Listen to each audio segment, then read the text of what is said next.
Book 2, Part 2, Chapter 1, Creation of the Universe. I bow down to Ganesha, the bestower of all the desired psychic powers, by enabling us to engage in the mind-altering karmas. He is present everywhere and his limitlessness cannot be comprehended by all. He has created the Śānti Yoga, which can only be attained by peace. I bow down to it. How can I describe the glory of the most magnificent? You are indescribable.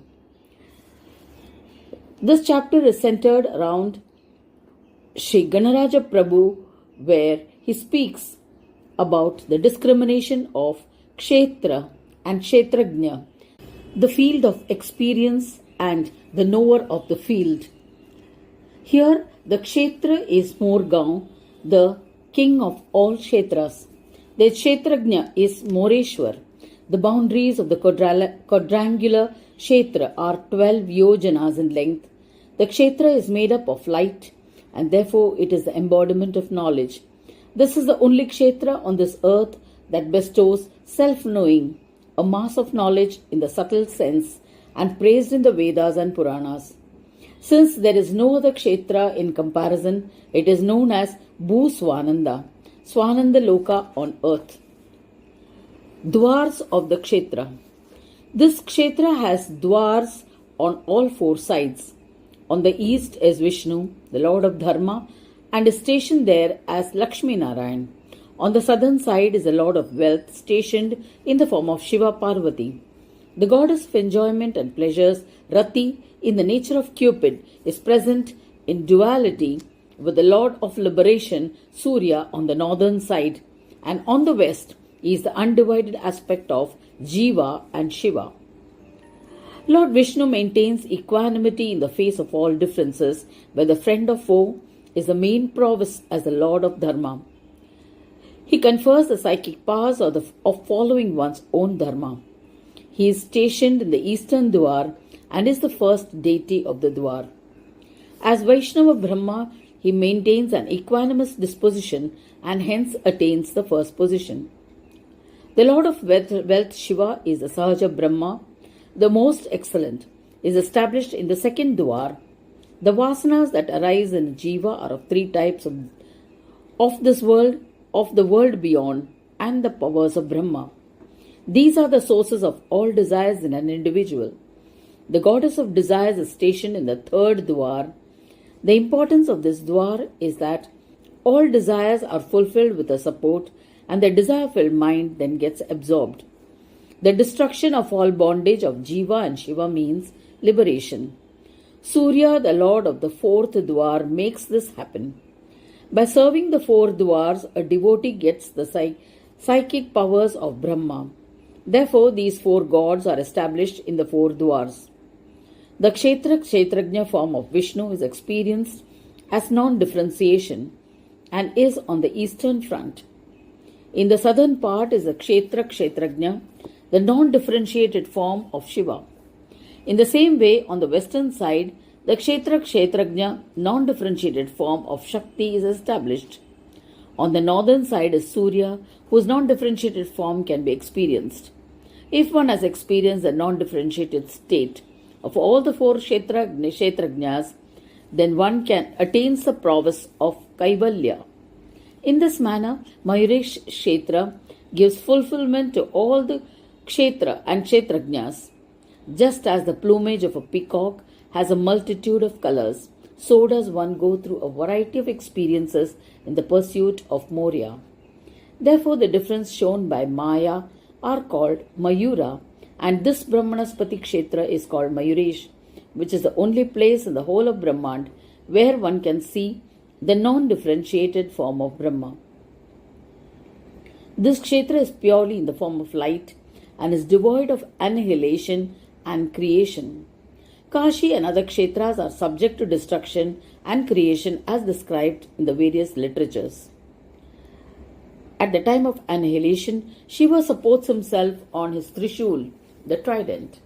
All the Kṣetras on this earth are bestowers of four types of prowess. The Shastras say that if one performs Dwar Yatra in Mayur Kṣetra, then wherever one may go or die, he will get all the 4 types of prowess. If anyone dies in the Mayūreśvara Kṣetra, then he is absorbed into Brahma. Therefore, Bhuswanand Kṣetra turns out to be the most excellent. I do my namaskar to Mayūresh, the lord of such a Kṣetra and my favorite deity, thus concluding my worship of the deities. Creation of the universe. How was this world created? First, the 3 gunas or qualities were created. All 3 gods, the bearers of the 3 qualities, contemplated on the Atman and did a lot of penance for several years. As a result, the knowledge of Brahma was revealed and they became peaceful. The Supreme Being manifested in the heart of Śiva with the head of an elephant. Seeing him, Śiva asked, "Who are you?" The answer was, "I am Ganesha, the Atman in all. Since you are overcome by the enchantments of Maya, you will not understand my form." Saying this, the Lord became self-absorbed. The 3 gods then got together and shared their experiences. Just then there was an announcement in the sky that all of them should go to Amalashram and ask for Sri Bhushundi. He was the greater cause, the embodied Mahaganesha, beyond the 3 gunas, was eternal in his present form. All the 3 gods went to him. Bhushundi Maharaj instructed them in the knowledge of Ganesha's form. He explained that because of non-differentiation of the superconscious yogic form of the body with attributes and supraconscious yogic form of the head without attributes, the eternal supreme, the Paramatma, was with an elephant's head. Even the Vedas could not understand the Shabda Brahma, therefore they called the Paramatma Neti. After the 3 gods had worshipped the Vedas, Mayūreśvara Kṣetra was pointed out to them. They went and established the idol they had seen in their meditation at Mayūreśvara Kṣetra. They were blessed with the grace of Prabhu, which enabled their creative abilities. In this manner, the idol was originally installed at Mayūreśvara Kṣetra. After a long time, a Daitya with the name of Sindhu was born. He won over Viṣṇu, Śiva and others. So all the gods, including Viṣṇu and Śiva, began to do tapas, after which Śrī Mayūreśvara incarnated and killed Sindhu Daitya. Since the earlier idol had been broken by Sindhu, Brahmadeva installed a new idol at that place. This Mayūreśvara incarnation occurs again and again in every kalpa. In the 16th year, the Lord became self-absorbed in that incarnation after killing Sindhu Daitya. Meditation stories of Śrī Mayūreśvara's idol in this Mayūreśvara Kṣetra occurs in every kalpa. One amongst them is very popular and prominent. The hands of the 4-armed manifestation of the Ganesha form that is usually meditated upon has 4 weapons: Pasha, Ankush, Abhay and Danta. Lord Mayūreśvara has the body of a man and the head of an elephant. King Varenya had earlier listened to the worship of the Lord with attributes. The Vishwaroopa of the Lord, at which time he had asked Sri Gajanan Prabhu which of the 2 types of worship was better.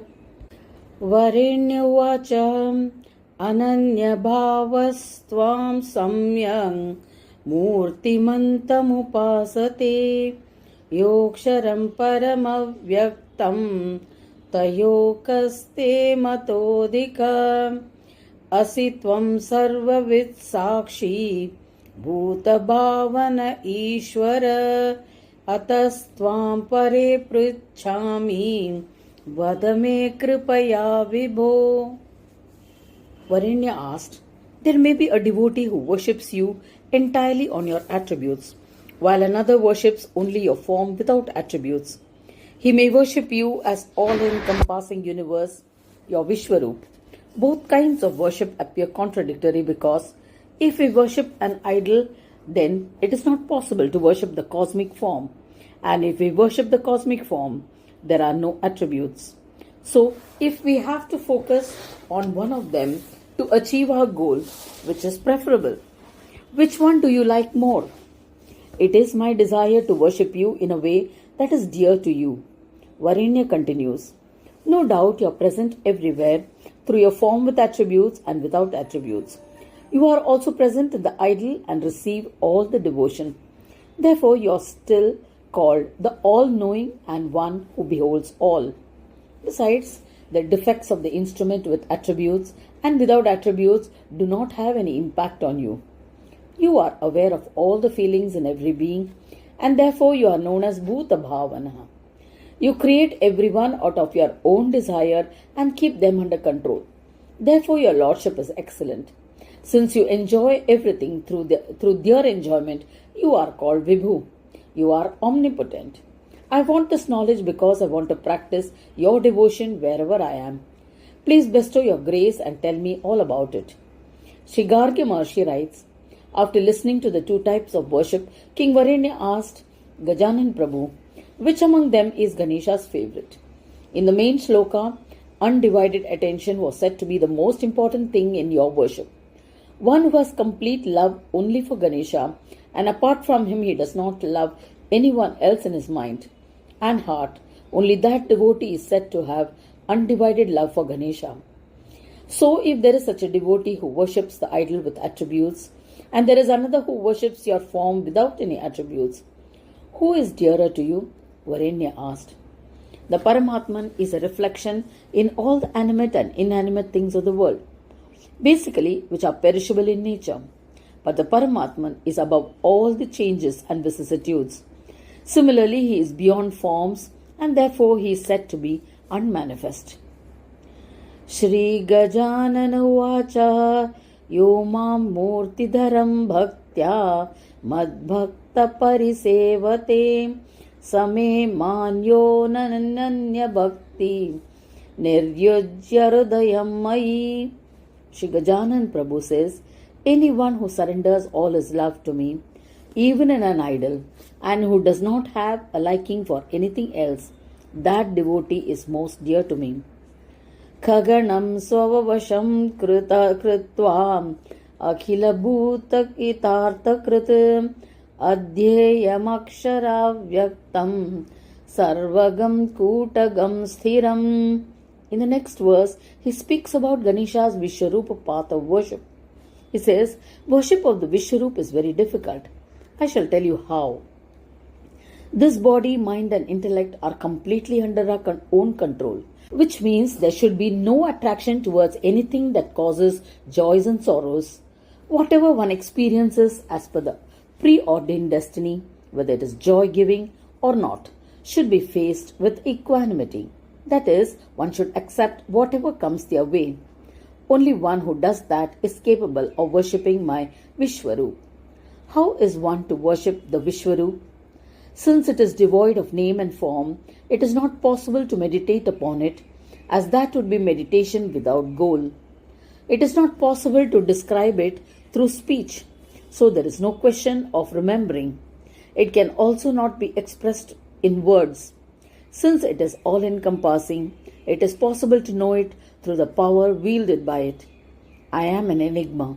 Since I am present as knowledge in the body, physical changes such as birth and death have no connection to me. So if I am stable, then contemplating on my Vishwaroopa is equal to singing my bhajans as well as doing good to the entire world. This is because all things are the form of Ganesha. Devotion to me is when you're clear in your mind and pour all your love into it. Sopi mametya nirdesha matparoya upasate samsara sagara dasmat uddharamitamapyaham. Shri Gajanan Prabhu says, the sadhak who worships my Vishwaroopa gets absorbed into my limitless form.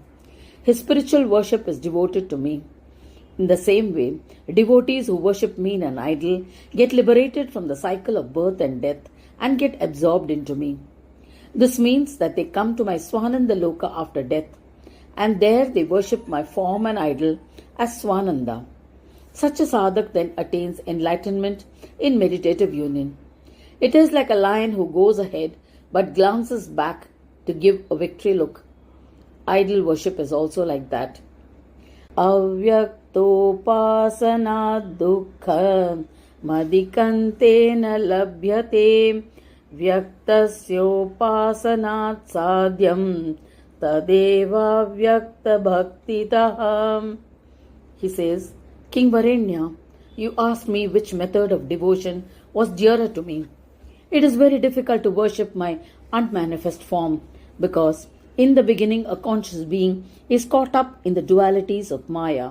So, first he has to free himself of the dualities or he will not be able to devote himself to me. There is a lot of sorrow in such kind of devotion. So, if the devotee is not happy with his bhakti yoga practices, he may be inclined to give up his dharma. This will intensify the possibilities of his attaining hell after death. Therefore, for this kind of devotion, he has to progressively give up his infatuation of dualities by doing all actions with equanimity.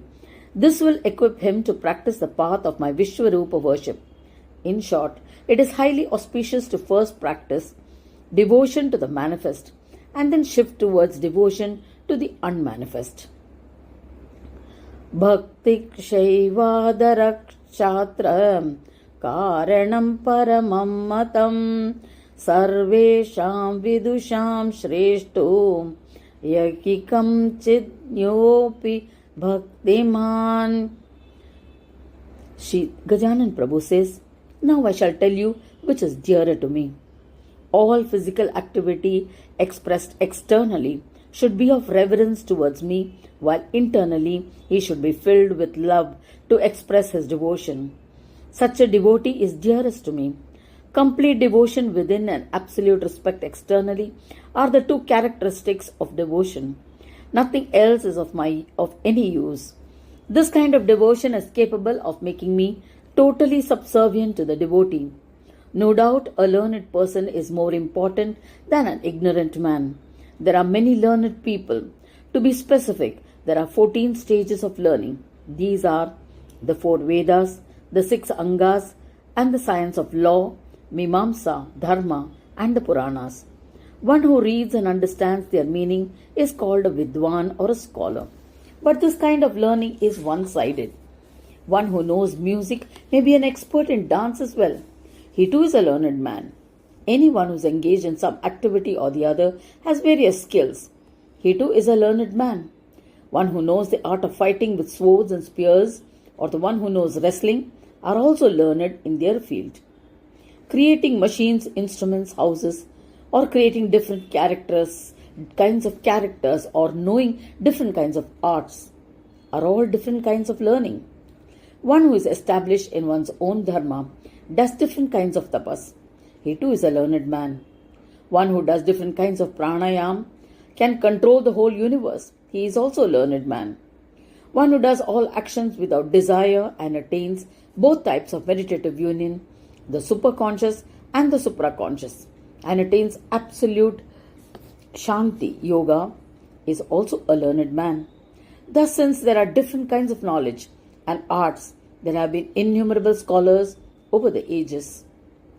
Shri Gajanan Prabhu says, if these learned men did not allow the 9 types of devotion to me, then their learning is of absolutely no use. Their scholarship is of no use, and I can never become subservient to them. On the contrary, a person who neither has any knowledge nor is skilled in any art and who may be considered utterly foolish by the society might be absolutely devoted to me. Devotion rises in the heart of such a person only if he is truly blessed.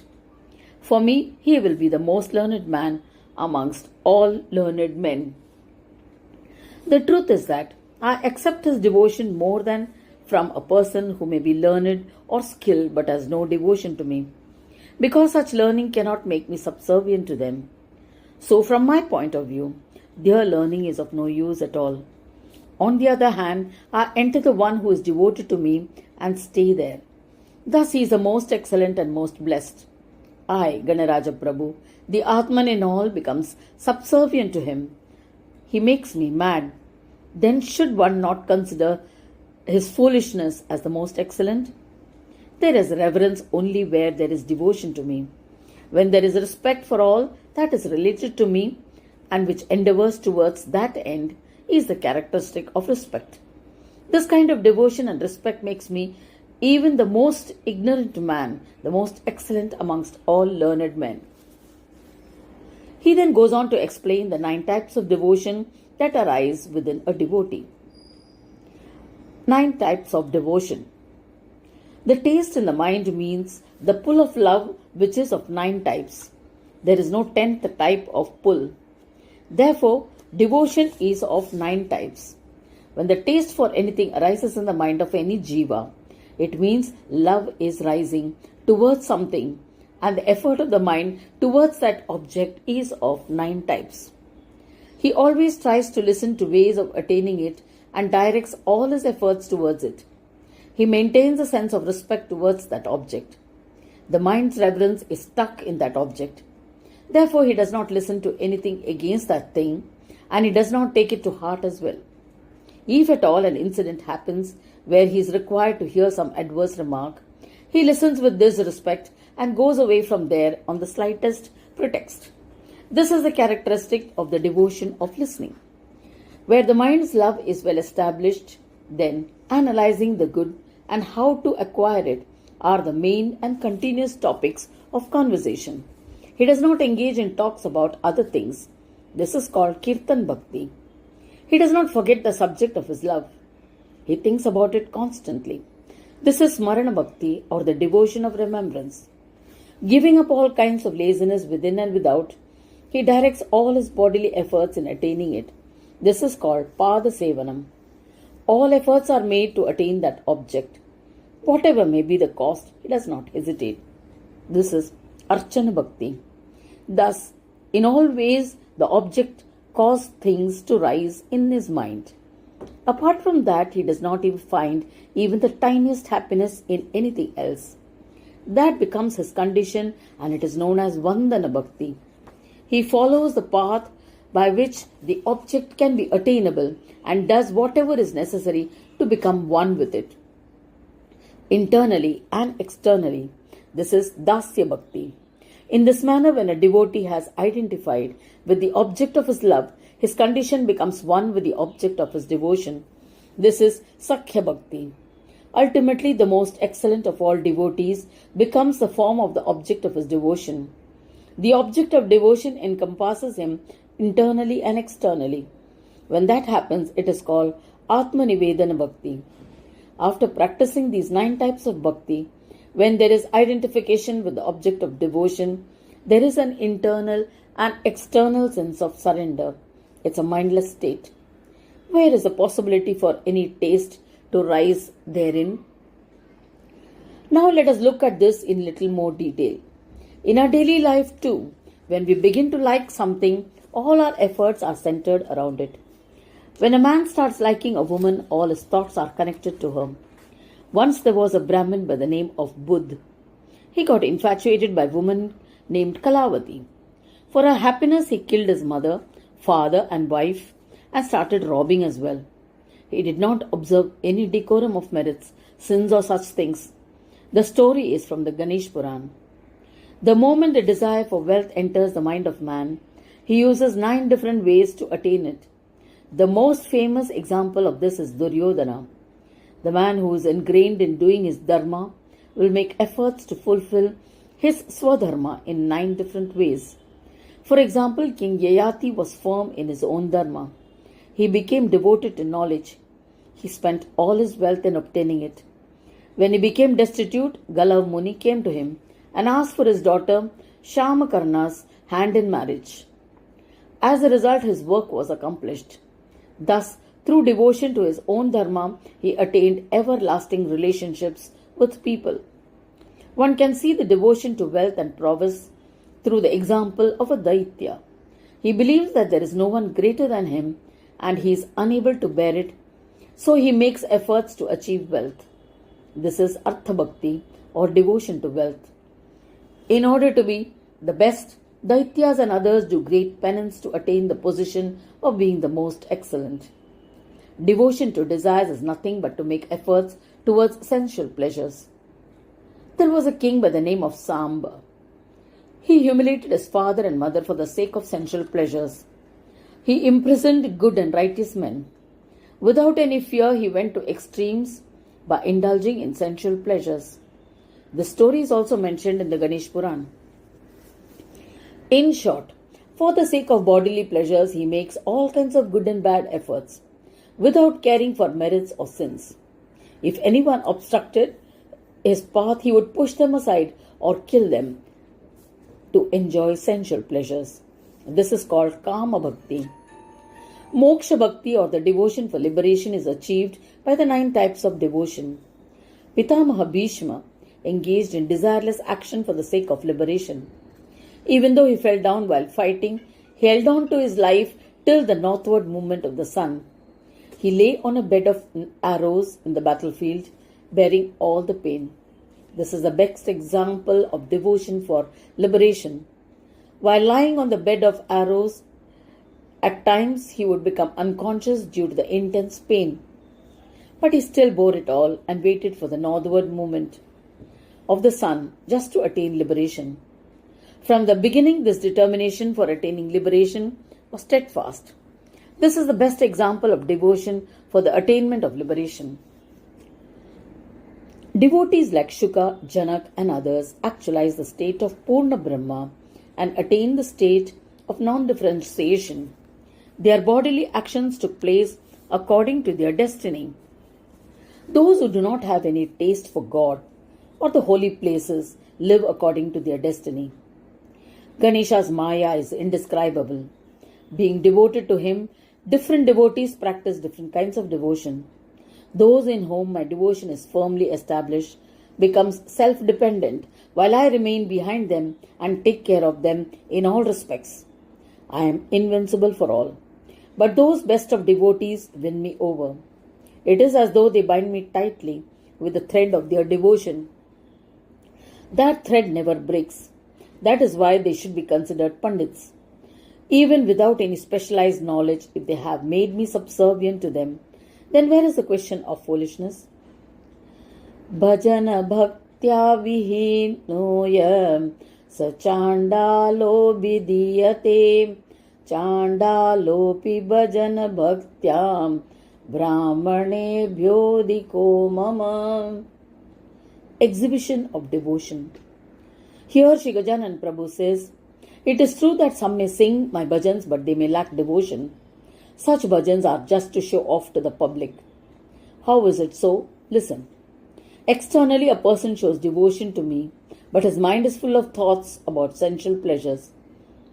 Internally his feelings are different, while externally he puts on a different show. He is not a true devotee. His bhajans are also according to the mood of the people around him. He is neither concerned nor does he think about what I like. He feels that to exhibit his devotion, he may entertain people with food, show off wealth, and by flaunting himself. All this is false devotion. Even though he may be a Brahmin, but he is equal to a Chandal, a person of a low caste. Man makes a lot of effort to earn a living, to take care of his body without a thought as to what is appropriate and what is not. He does all kinds of things. He may be a sinner, but cannot be called a Chandal. Simply put, he has no connections to me. Therefore, he enjoys the fruits of his actions. But his actions do not cause me any sorrow. But the fake devotees put me in front. They nourish their bodies by exhibiting their devotion to me. They roam from house to house, taking my idol, and do all kinds of work that are against the Shastras. Thus their devotion to me is disgraceful.